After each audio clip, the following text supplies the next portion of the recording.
श्रीराम जय राम जय जय राम। संत हे चालते बोलते देवच आहेत.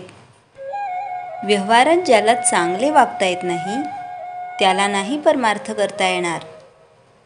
व्यवहारात झालेल्या गोष्टींचा मनावर परिणाम होऊ देणार नाही असा निश्चय करावा आणि सद्गुरू आज्ञा प्रमाण मानून तो तडीस न्यावा. साधनावर जोर द्यावा. स्वतः कोण याची ओळख करून घ्यावी. भगवंतापरते कोणी नाही हे कळले म्हणजे मी कोण हे कळते. निर्गुण जरी समजले तरी सगुण नाही सोडू. माझ्या मुखी रामाला यापरते दुसरे भाग्य ते कोणते. हृदयात स्फूर्ती येऊनच आपण बोलतो. मग आमच्या मुखात रामाला तर तो हृदयात नाही असे कसे म्हणावे. तुम्ही मला उपनिषदांतले सांगा म्हटले तर कसे सांगू. ज्याने जे केले तेच तो सांगणार. एक गुरु आज्ञा पालन याशिवाय दुसरे काहीच मी केले नाही तर दुसरे मी काय सांगणार. संताचा समागम केला म्हणजे आपण मार्गाला लागतो. आपण साधूला व्यवहारात आणतो आणि नंतर तो आपल्याशी व्यवहाराने वागला म्हणजे त्याच्याजवळ समता नाही म्हणून उलट ओरड करतो. संत हे देहाचे रोग बरे करीत नसून त्या रोगांची भीती नाहीशी करतात. संत हे चालते बोलते देवच आहेत. संतांच्या देहाच्या हालचालींना महत्त्व नाही. भगवंताचे नाम सिद्ध करून देणे हाच संतांचा जगावर सर्वात मोठा उपकार होय. हजारो लोक भगवंताच्या नामाला लावणे हेच खरे संतांचे कार्य होय. संतांचा कोणताही मार्ग हा वेदांच्या आणि शास्त्राच्या उलट असणे शक्यच नाही. संत सूर्यासारखे जगावर स्वाभाविक उपकार करतात. सूर्याचे तेज कमी होते आहे असे शास्त्रज्ञ म्हणतात पण संतांचे तेज मात्र वाढतेच आहे. श्रीमंत आईबापांच्या पोटी जन्माला आलेला मुलगा भीक मागताना पाहून आपल्याला त्याची कीव येते. त्याप्रमाणे मनुष्य जन्माला येऊन आपण दुःख करतो हे पाहून संतांना वाईट वाटते. एकूण योनी इतक्या आहेत की त्यामध्ये मनुष्य जन्म येणे कठीण आहे. मनुष्य जन्म येऊन भगवंताची प्राप्ती झाली नाही तर जीवाचे फार नुकसान आहे. म्हणून अत्यंत चिकाटीने संतांचा समागम करावा. त्यांची कृपा प्राप्त करून घ्यावी.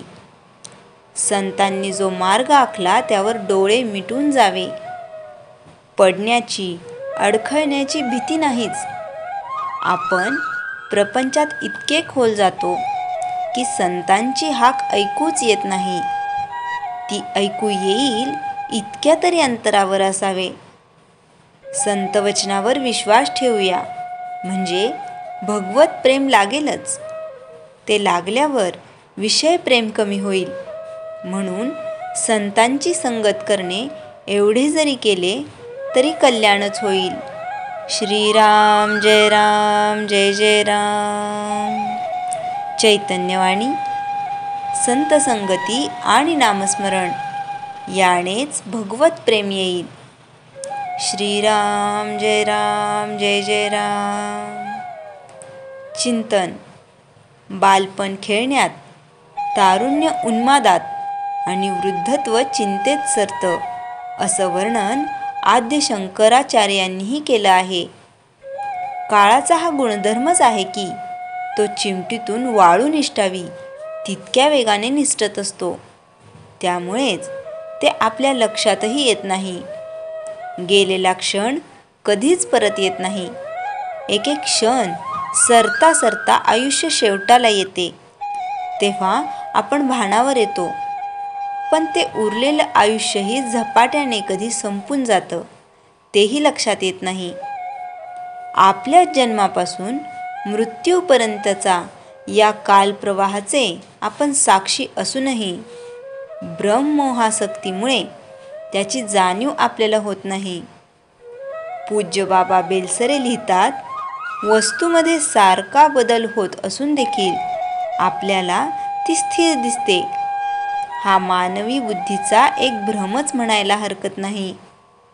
ज्या शक्तीने वस्तूमध्ये क्षणोक्षणी बदल घडतो, पण तिचे वस्तूपण टिकल्यासारखे दिसते, त्या शक्तीला काळ असे म्हणतात.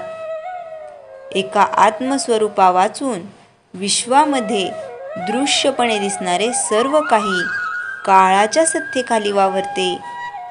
काल अनंत आहे, आपला देह कालाधीन आहे, हे ओळखून जो भगवंताचा आश्रय घेतो, तोच फक्त काळाला ओलांडून जातो. श्रीराम जय राम जय जय राम. जयाच्या जनी जन्मनामार्थ झाला, जयाने सदा वासनामात केला. जयाच्या मुखी सर्वदा नाम कीर्ती, नमस्कार त्या ब्रह्मचैतन्य मूर्ती. श्रीराम जय राम जय जय राम.